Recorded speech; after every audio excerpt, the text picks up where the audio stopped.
Any health-related information on the following show provides general information only. Content presented on any show by any host or guest should not be substituted for a doctor's advice. Always consult your physician before beginning any new diet, exercise, or treatment program.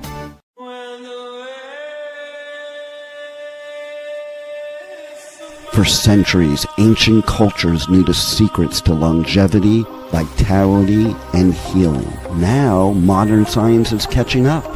Ageless Blueprint is a podcast that will reveal the modern secrets of better health and a better life.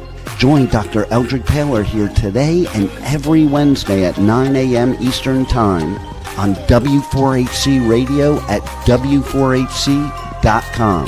As together we discover the secrets to better health through science and spirituality. A better life with Ageless Blueprint starts now. Here's your host, Dr. Eldred Taylor.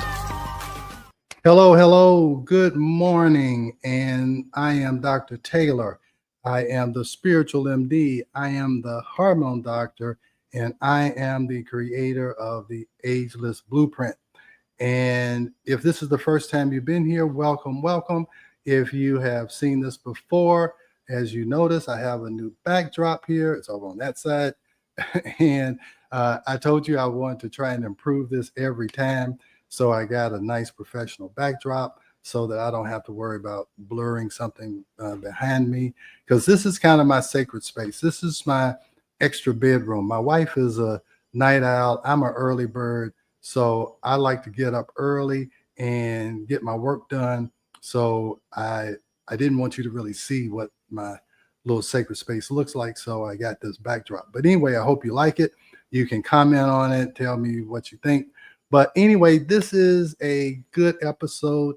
This might be one that I have to say is 18 or over, because we're going to talk about sex. And we're going to talk about sex and relationships, and why sex can be such a controversial, like sometimes it can cause problems in relationships.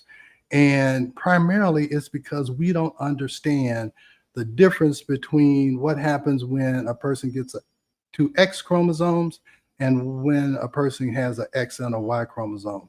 And what I'm trying to say is that men and women approach sex differently. They think about sex differently. And the outcome of conversations about sex end up being very different, which can cause arguments and breakups. And so I think this is really important. And the reason why I'm doing this is that a cancer patient asked me, hey, if I take this progesterone, will it help my libido?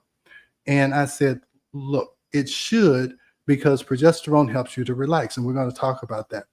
But I told her, I said, look, men have sex so they can relax, and women have to be relaxed in order to want to have sex. So see, that's where the problem goes and where the problem lies. The men, if they have a stressful day, and if they come home and their wife sees that he's stressed out, she can say, come on, big boy, let's go upstairs and let's take care of you. And they have sex, and afterwards he's relaxed. He could fall asleep. He doesn't care about what happened during that day. The birds are singing sweeter. The meal tastes better. Everything is better. Now, when a woman is stressed, she can't relax, okay? But she has to be relaxed in order to want to have sex. But the problem is men think women are like them. So a man comes home and his wife is complaining about the kids and how the dinner was burnt and how the contractor came and messed up her yard and all these things. And he says, all right, baby, come on, I'm gonna make you feel better. He starts rubbing on, and she wants to hit him over the head with a frying pan, because she's like, get away from me. Can't you see I'm stressed? I don't want to have sex right now. So then he goes off and pouts and he's upset. And now we've got a problem. Now, I'm going to tell you that happens more than you think. And I'll tell you, it used to happen to me before I began to understand my wife and understand women. Now, you have to understand, I was an OBGYN. for 15, 16 years before I started doing holistic medicine. So all I talked to was women. So I won't say I know how women think, that no man knows that, but I feel like I've heard a lot of the complaints from women, and that's the problem. They are not interested in sex when they are stressed. So let's try and understand this. I'm a scientist and I'm a spiritual MD, so I'm going to talk about both of those. How science and physiology and hormones, all of that create this system where men and women look at sex differently. All right. So let's go to the first slide. So why men want sex when they're stressed and women don't? I just kind of explained it to you, but we're going to go a little bit deeper. So by understanding the biological foundations of intimate relationships, we can transform how we connect. In this presentation, we're going to explore the fascinating hormone differences that drive men and women contrasting response to stress, and how these differences impact desire and intimacy. And this is what I tell people all the time. Men are men and women are women. And that's how it's going to be. And I tell men, hey, if you don't like what your wife is doing, then you're going to have to marry a man. If you want her to act like you're going to have to marry a man, because women are going to behave like women. All right. Because they have certain innate things that are in them in order to keep civilization going. Okay. Somebody has to be a nurturer. Somebody has to be the active person who goes out and provides. And this is how life is. This is how nature is. If you look at the animal kingdom, male animals and female animals have different roles. When we went to Africa, Kenya, and Tanzania like 10 or 12 years ago, and the lions, the male, they are one of the protectors, and the women go out and hunt. So different animals may change those roles, but different sexes in all nature, they have different roles. All right. Let's go to the next slide. I think I control it. All right. So what we're going to learn today is the biological differences, how stress affects male and female libido differently through hormonal pathways, hormonal interactions, the critical roles of testosterone, progesterone, and cortisol in sexual desire. And, that's all I talk about, is how hormones, they affect everything, and especially cortisol. The stress connection is definitely in play right here. So relationship impact, why hormonal misunderstandings create conflict, and how to restore the connection. Because I will tell you, why do men cheat? Why do women stay home and they take care of the children most of the time? And they can live without a man. Okay, they can live without a man. There's you see all these single mothers around who survive and thrive, and their kids do well. And men can do that, but they're not open enough to do it, because both male and females, they have what we call divine masculine and divine feminine qualities. So that's why, if a wife dies, a man can take on the role of a nurturer. It's not what has been developed in a man, because early on we tell men this is what men do and this is what women do. But men and women have these same, what we call divine energies, this active energy, which is male, and then this nurturing, quiet energy that is called the feminine, the divine feminine. So by understanding these biological differences and these spiritual differences, couples can move from frustration to compassion and develop strategies that work with and not against their hormonal realities. So it's all about understanding. I mean, that's what marriage is about, is understanding the person and the differences in that person, and how those differences can actually enhance a relationship and not cause conflict. The song by John Legend, he's talking about, I love your perfect imperfections. And, he thinks it's an imperfection. The person is saying, this is just who I am. But you have to love what you think are the perfect imperfections in your mate. All right, so let's go to this one. All right, so in a male libido under stress, now I showed you like this hormonal pathway. Now, when men are under stress, testosterone doesn't go toward cortisol. Now, progesterone does. Cortisol steals progesterone away, and it's a whole chemical form. It's a whole chemical pathway that shows this. But the funny thing is that when men are under stress, cortisol doesn't necessarily steal testosterone, but cortisol can cause a problem, but usually it doesn't. But unlike female hormones, male testosterone levels don't immediately drop during short-term stress periods. Now, if it's long-term, testosterone can drop, and I'll talk about that, I think, a little bit later. So when you have this testosterone, it's spiritual. It's like fire. Okay, men have this energy that's considered to be active, or it's like fire. And again, when you look at these ancient philosophies, they looked at men like the sun and women like the moon, because women had these cycles and men were like fire. They wanted to go out and be active and do something and create something.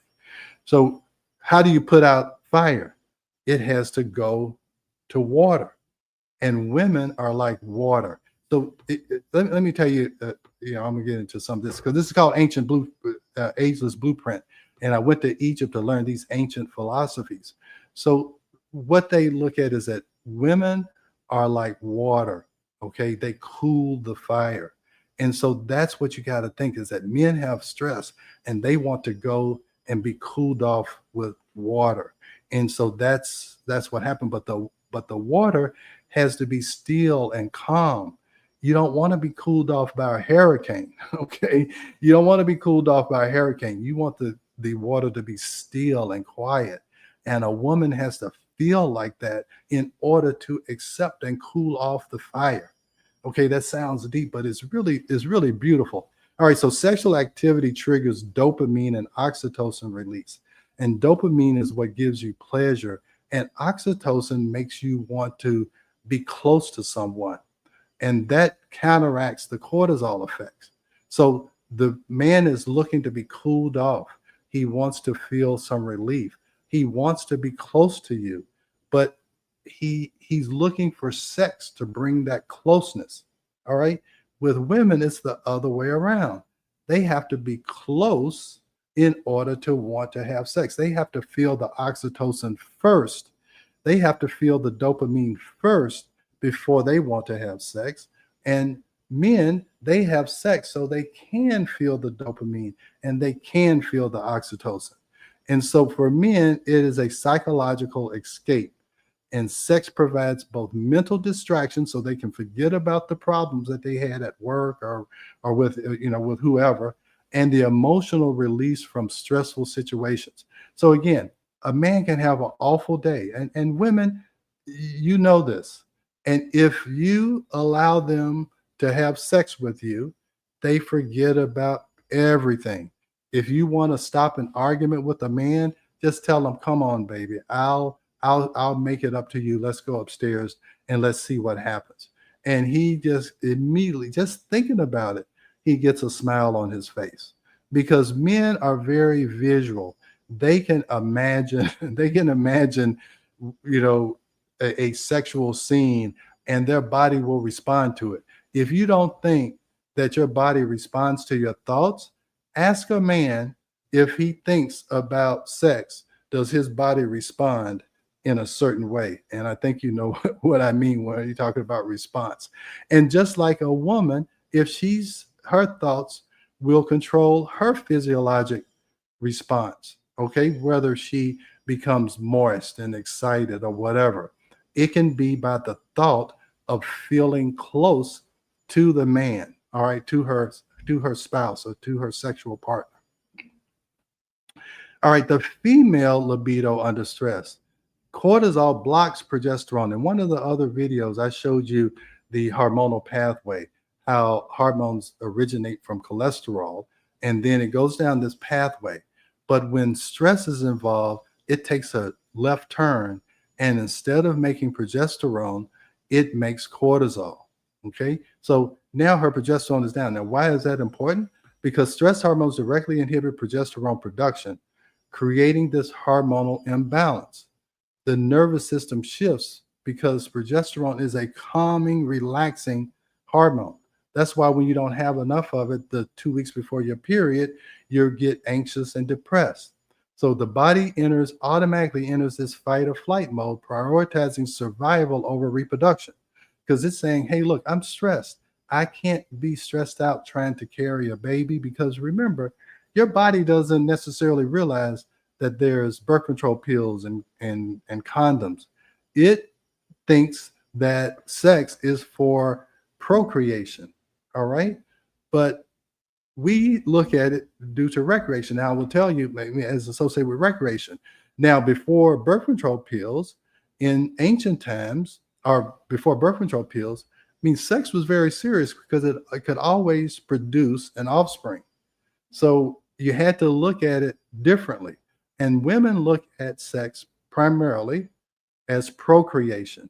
And when a woman is young, she is looking for someone to procreate with, and she's looking for the strongest person in the tribe.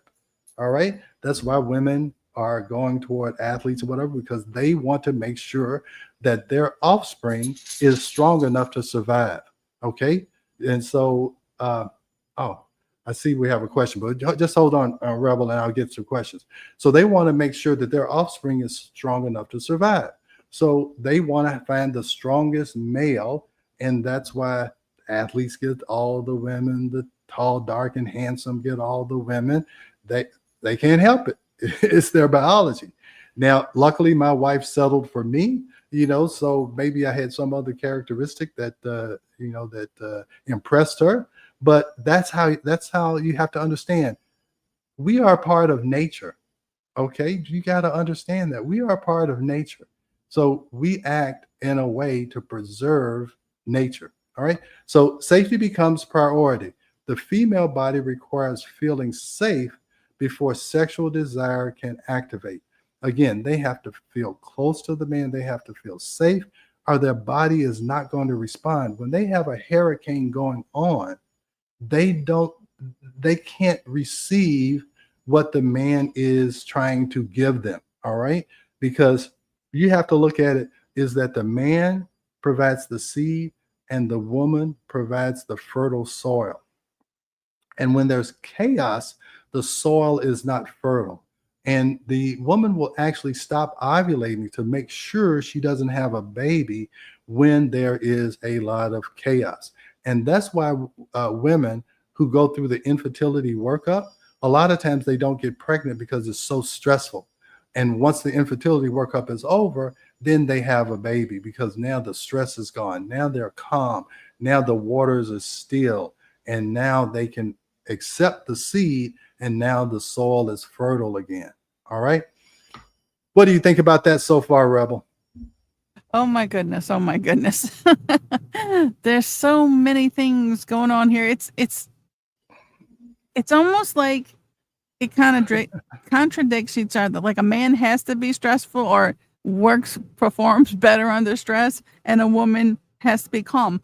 Well, what if you're not matching up at that time? Like this one's stressed and this one's calm, and Well, now the thing is short-term stress will make a man want to have sex. Now I'll talk about it. Long-term stress, and when cortisol is there, consistently, a man's testosterone goes down, because you have to think, okay, in nature, all right, if a man is fatigued and can't, be active, the body tries to conserve energy.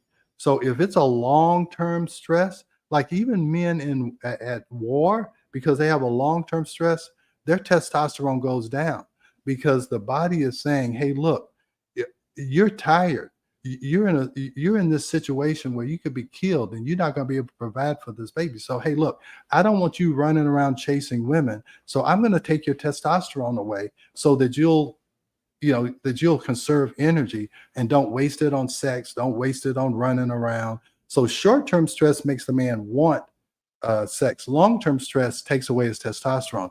And I've seen many men come in my office who are on testosterone, and they say, but I'm stressed out at work. I got, my wife is, it's all kinds of things are going on. And they say, I don't know, my libido is down, but this testosterone isn't working. I test their cortisol. I guarantee you they're burnt out. and their body has shut down testosterone because their cortisol is low. And in that case, their libido goes down. All right. I also say it's almost like God is like made a had a joke. It's like, hey, look, this will be funny. Let me make men and women view sex differently, and let's see what happens. Because it is. It's like, why are you making it different? Wouldn't it be great if both people saw sex as a stress reliever? But hey, I don't know why, but that is just the way it is. Okay. So cortisol and progesterone tug of war in these women. All right. So the visible effects is that they have less libido. And the surface cause is either high cortisol or stress. But the underneath, what it really is, it's they don't have enough progesterone. Okay. And then that causes the hormone imbalance that I'm always talking about. Now they're estrogen dominant, and now their nervous system is totally dysregulated. All right. So they're stressed. Then what happens is they lose the vaginal lubrication. They don't their vagina is not relaxed. So now sex becomes painful. Now your body always tries to resist pain or flee pain and go toward pleasure. And once a woman associates sex with pain, man, that's a tough thing to overcome. You can overcome it, but you have to make it pleasurable. And if it's not pleasurable, I don't care how much a woman loves her husband, she's not going to want to have sex. And that's more of a problem during menopause. And I'll talk about how you can overcome that also. All right. So I know we have a couple of questions. Should I let me go to the questions now, and then we'll move on. Okay. So the first question, what if a man has no imagination? That came in when you talked about, just mentioning, and they go there. Well, what happens if a man has no imagination? Well, then, that's a problem. I mean, what I'm saying is men are very visual, whether it's a true vision that they see. If a man sees an attractive woman with no clothes on or their body responds to it. Most men will. They will desire her, and then certain things can happen, and blood can go different places where it doesn't normally go or usually go.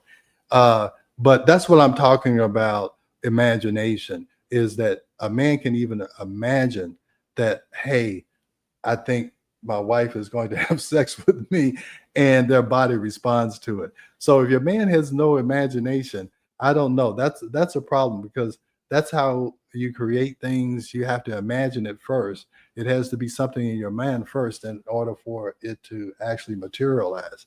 So I think we had one other. Can a woman's body make too much progesterone? What happens if it does? It's very hard for a woman to make too much progesterone. Now, you can take too much progesterone. You can be prescribed too much progesterone. But when you look at the menstrual cycle, the progesterone is made when you ovulate, and it's only made for the 2 weeks right before your period, because it's waiting to see if it needs to promote a gestation or not. So it waits around for 2 weeks to see if you're going to get pregnant. It reaches a peak. If you don't get pregnant, it goes away, and then you have another menstrual cycle, and it starts all over again. Now, a woman's body can make too much estrogen, or it can be exposed to too much estrogen. Now their ovaries don't necessarily make too much, but your fat tissue can make estrogen, and then you're exposed to so much estrogen in the food that you eat, in some of the cosmetics that you have, in the water that you drink. So it's hard to make too much progesterone, or hard to be exposed to too much progesterone, but it's easy to be exposed to too much estrogen. All right. These thoughts of procreation, are they imagined or actual thoughts? No, it's an innate desire. Women, and I won't say innate. I don't say all women.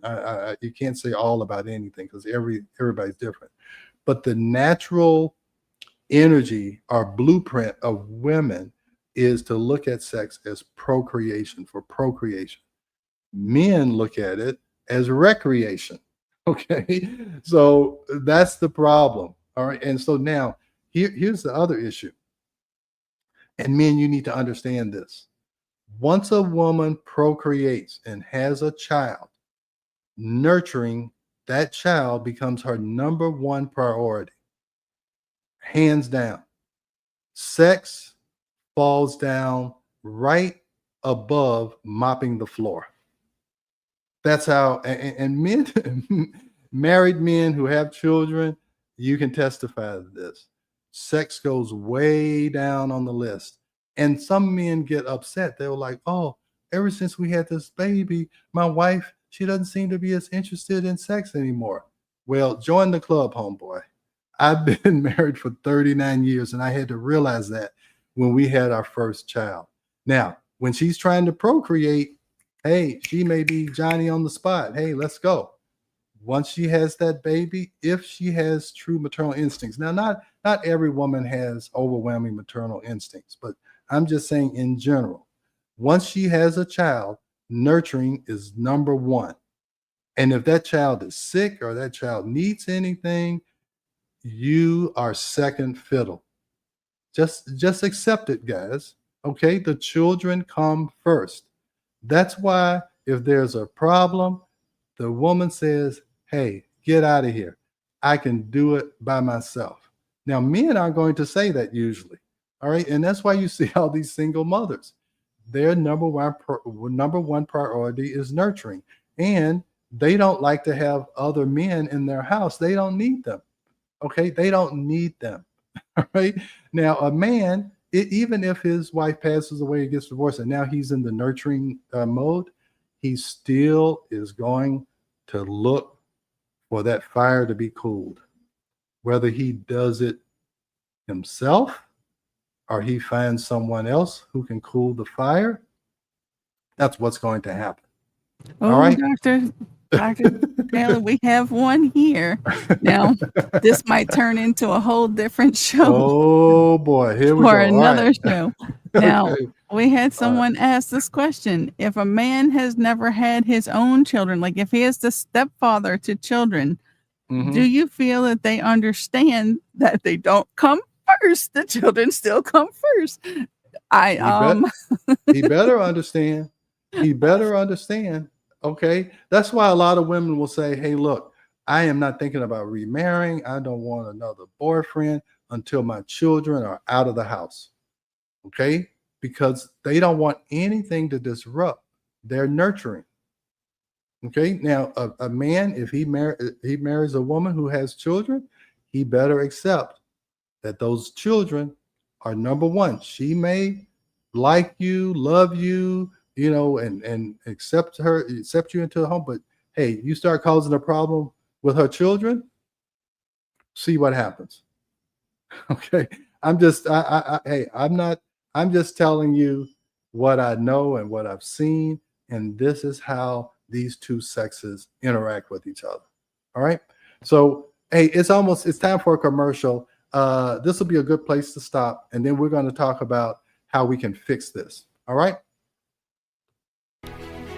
We are going to a quick break, so stay with us as we explore the ageless blueprint right here on W4HC Radio and Talk4 TV. An ancient secret with a modern twist for better health and vitality. Dr. Taylor will be right back. Taking care of your health shouldn't mean taking a handful of pills every day. At Taylor MD Formulations, they create doctor-developed supplements that combine the best natural ingredients so you get the results you need with fewer pills. Taylor MD Formulations is backed by science, designed for real life with real results. Less pills, better health, doctor approved. Shop now at TaylorMDFormulations.com and discover smarter supplements for smarter health. That's TaylorMDFormulations.com. We are back for more of Ageless Blueprint. Once again, let's join Dr. Taylor for more insights and research on the ancient secret to better health and a better life in modern times. Here's your host, Dr. Eldred Taylor. Okay, we're back. I'm Dr. Taylor. We're back at the Ageless Blueprint, and we're talking about how men and women approach sex when they are under stress. All right. So hopefully we've moved on. And so how can we fix this? How can we make this better and keep relationships together? All right, so here's what happens when men and women don't understand these differences. Now, he thinks she's not interested in me anymore. She doesn't find me attractive. Why does she always reject me when I need connection? See, he looks for sex to make the connection, and he feels rejected, unwanted, and disconnected. Now, again, I'm not making any excuses for men who cheat on their wives. I'm not. But I'm saying this is how he's thinking, and he's wanting connection. And if he sees someone at the office or at a bar and it fulfills this role, if he's not totally committed and doesn't understand this, he even unconsciously, I told you 95% of the things that you do are unconscious. Unconsciously, he's drawn to the woman who is providing that connection for him, who's willing to have sex with him to cool that fire and give him that connection. And you see how these men, they will give up they'll give up their family, their job, their career, looking for that connection. And they know they know it's going to destroy their lives. And they still do it. And we wonder why. It is a unconscious, subconscious desire that they have. Okay. So I'm not giving you excuse, but I'm telling you, you can't understand why men will go and do this is because unconsciously they're doing it. If you're conscious of what's going on, you can control it. That's why it's so important to get in touch with your unconscious thoughts and feelings so that you don't destroy your life by having a mistress and your wife takes you to the cleaners and tries to destroy you in court. Okay. So her perspective is he only wants physical intimacy. He doesn't see how overwhelmed I am. I'm overwhelmed and he's talking about sex. What is wrong with him? He's thinking from a man's point of view. Why can't he connect with me in other ways first and stop making me feel pressured and misunderstood and resentful? I'm telling you, if you guys can understand this, you can save a lot of marriages. And if you hear this, you can help your friends. Okay, this is so important. And the reason why I'm like this is because I had to learn this myself. It was almost 10 years before I realized or I understood this. I felt the same way. I'm a man. Once we had our first child 34 years ago, this is how I felt. And then I had to understand. Now I understand. When my wife is upset, I sit and I listen to her. I don't even think about sex. I don't mention it. I don't wink at her. I don't give her any indication that I'm thinking about anything other than listening to her. And men, that takes a lot of practice. It takes a lot of practice. And I'm just telling you, if you don't innately do it, I understand. But it's important if you want to maintain your relationship with your wife or with your significant other. All right. So practical solutions for couples to foster this connection. You can create emotional safety before physical intimacy. All right. So again, listen to her. Okay. Just listen, see what she needs. And let me tell you another thing, men. You can't build up brownie points with women. Okay. You say, well, what's wrong? Last week I brought you flowers. Well, that was last week. Okay. What have you done for me lately? Who sang that song? Janet Jackson or whatever? That's how women think. It's not about what you did in the past. It's about what you're doing right now. Are you listening to me right now? Did you give me flowers and a box of candy and wine right now? I know you did it 2 weeks ago, but that doesn't matter. See, a man, he thinks, oh, hey, I did this. I built up this. I took her on vacation, last month. That should do me well for the next 2 months. No, no, that was the vacation 2 months ago. What have you done for me lately? All right. So help reduce her stress load, practical support, wash the dishes. I heard one woman say, there's no better aphrodisiac than a clean kitchen that my husband provided for me. All right, that's how that's how women think. Help me not be overwhelmed. Help me with the kids. Okay, take them on out to the park and let me relax for a little while. All right. Understand that foreplay begins outside the bedroom. All right. Communicate needs without creating pressure. Okay, you can kind of give her a little subtle gesture that, hey, but don't pressure her and don't be upset if she's not in the mood. Just say, hey, baby, I understand. What can I do for you? All right. That's how you have to think. Support her hormonal balance through lifestyle. Again, in that 2 weeks before her period, if she is not, if she does not make enough progesterone, you need to understand that. But let me tell you one thing you don't say, and I learned this the hard way. If you understand that, oh, it's 2 weeks before a period, she's having PMS, don't say, I think your hormones are out of balance. Don't say that to a woman. Okay? She doesn't want to hear that.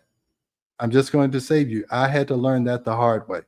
Now she can say, I think it's my hormones, but don't you say it. Now understand, I've been married for 39 years. So I've made a lot of mistakes and I try to learn from my mistakes. And I'm telling you so that it can help you out. Now, for women, advocate for your needs and well-being. You have to tell the man what you want and what you don't want. Now, you can track your cycle and stress response patterns. You can say, hey, look, hey, I know a week or two before my period or 2 or 3 days before my period, I feel like this or I feel like that, and this is not the time. And just let him know. Say, okay, I understand. Hey, what do I need to do for you? I know it's that time, and let me do this for you. Consider hormone testing to identify imbalances. Now, again, the woman can say, I think I need to test my hormones. Don't you say it, men. I'm telling you, I learned the hard way. All right. Communicate biological needs clearly. So the woman needs to tell the man, and the man, it's communication. What do I always say? Couples need to communicate. Prioritize stress management and nervous system regulation. You need to, for a woman, learn how to meditate. Now, again, meditation may not take away hormonal imbalances, but it could help you to respond to your daily stress better. And women have a lot of stress. They primarily responsible for the kids, and then they work, and then they're supposed to take care of the home, and then they have to make sure their husband is okay. So they need that break from that stress or from that fight or flight.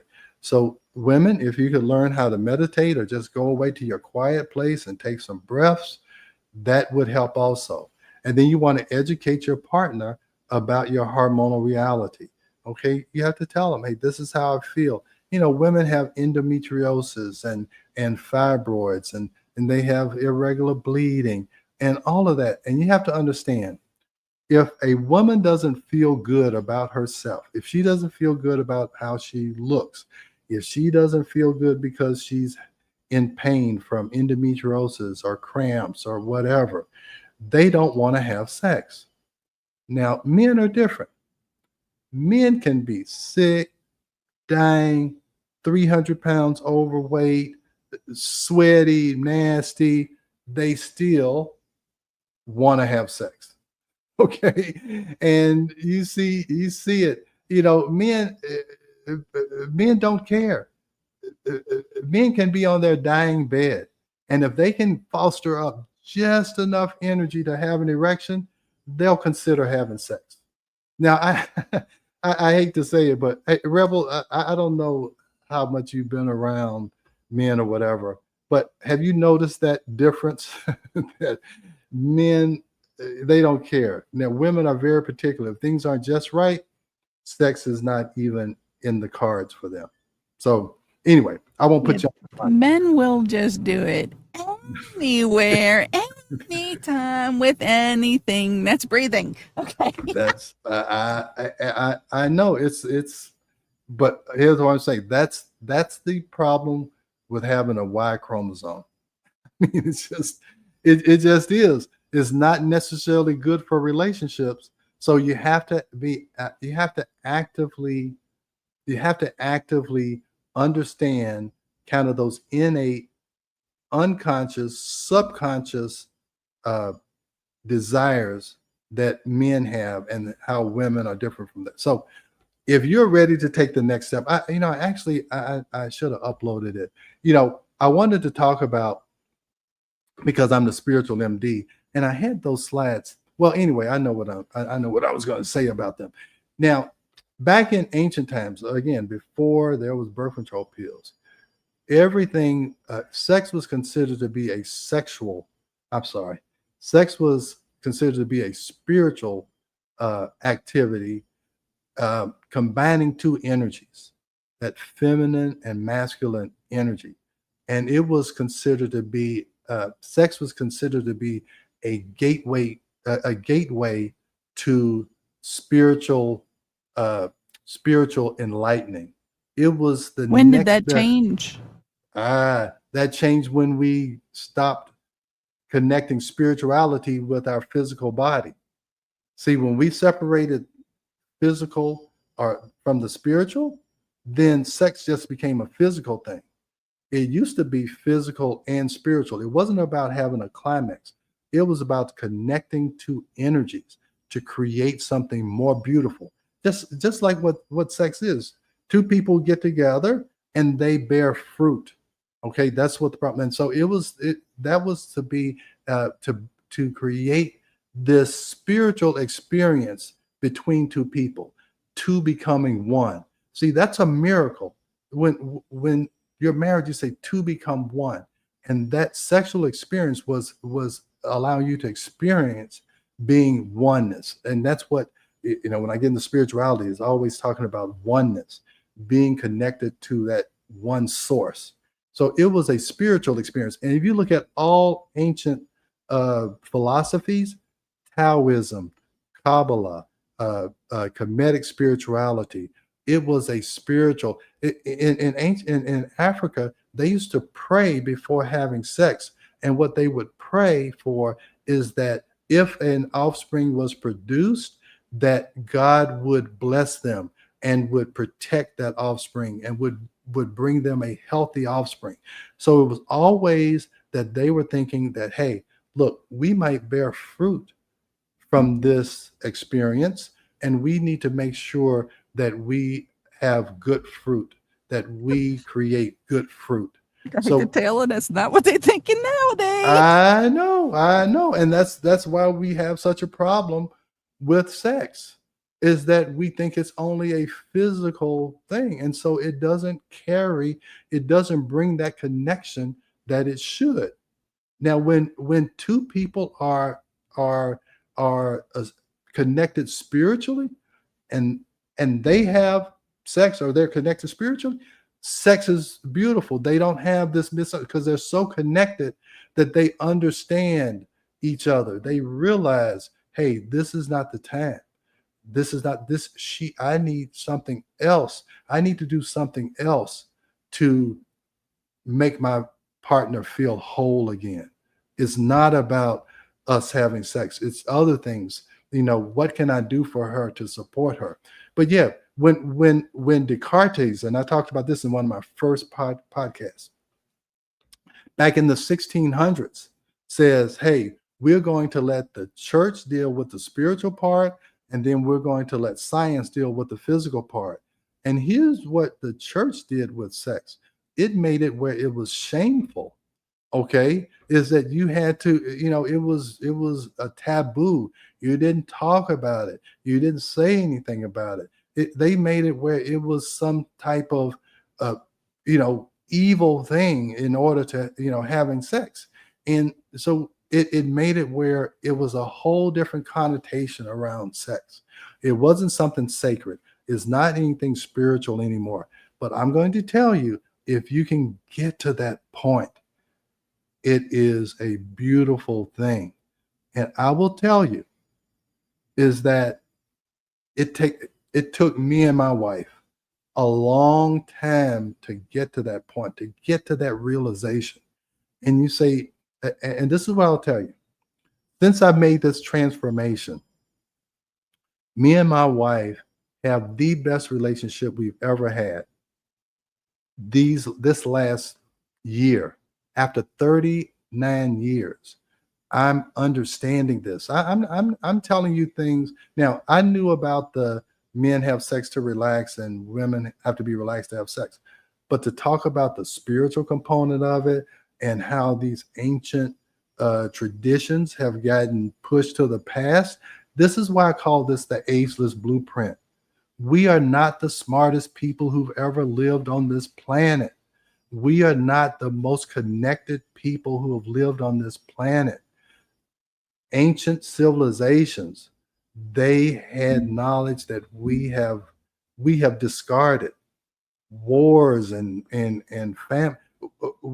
when a lot of the invaders came to Africa and other places, they totally destroyed these traditions and these cultures, and thinking that they were outdated and they were pagan or whatever. No, it was understanding how nature works. That they looked at spirituality as a science. They looked at women like the moon, men are like the sun, and they related everything. They had scientific formulas that taught them how nature works, how universal laws work. All of this was destroyed because we think we're so smart and modern. And look at the chaos we're in. And we think that we're more advanced. I don't know. All right, that's just my point of view. So anyway, join our Ageless Blueprint community. Okay, you can start off with our free hormone clarity course to understand the unique hormonal patterns between women and men. So you say, well, you're the hormone doctor, you're a spiritual MD. What are you? This is how I look at it. You cannot get your mind right if your hormones are out of whack. Okay, so first we get your hormones right. Then we talk about meditation and mindset. All right. Then you graduate to the spiritual part, because it's hard to think about spirituality when your hormones are, when you're fatigued, when you don't feel good, when you're irritable, when you're having mood swings. You can't advance. You can't look any deeper. You're in that survival. You're like, but I feel bad. I'm trying to survive. I can't think about changing, my subconscious mind or my unconscious. I can't think about that. So that's why I say I'm the hormone doctor. Then we're going to move into changing your mindset. How do you think about yourself, and how do you think about the outer world? Then we can talk about spiritual matters. Then we can go and try and get to our higher self. So yeah, I've got 2 or 3 different names, but I hope you see the progression that I'm trying. We can't start out at the highest level because you can't comprehend all of that when your hormones are disrupted. So that's kind of my thought process. That's what I'm trying to lead you to. And we'll get more and more into that spiritual part and that mindset part. And I try to combine it, but I always start out with the basics. So we go from physical to mental to spiritual. So we're going to keep climbing that ladder each week. And we're going to try our best to get as close to the top or to the top if we can. So I know we're almost out of time, Rebel. Any other questions or anything I need to say, or you tell me, because we got 30 seconds left? Yeah, we got about 30 seconds left. Just make sure everybody just think about the things Dr. Taylor has told you today. Okay. Yeah. It'll get you places. Yeah. And a comment, please interact with me. Go to my YouTube channel, subscribe, support me by subscribing, hit the like button, all that stuff. I'm learning this social media stuff, so help me out. Please support me in any way you can. Tell your friends, and I'll see you next Wednesday, okay? Thanks for joining Dr. Taylor today. If you missed any part of this show, just check out the podcast wherever you listen to podcasts. Ageless Blueprint is every Wednesday at 9 a.m. Eastern Time on W4HC Radio at W4HC.com. Together, we discover the ancient secrets to better health through science and spirituality made for modern times. Until then, feel free to check out agelessblueprintpodcast.com and taylormdformulations.com for more information. All right, what did you think?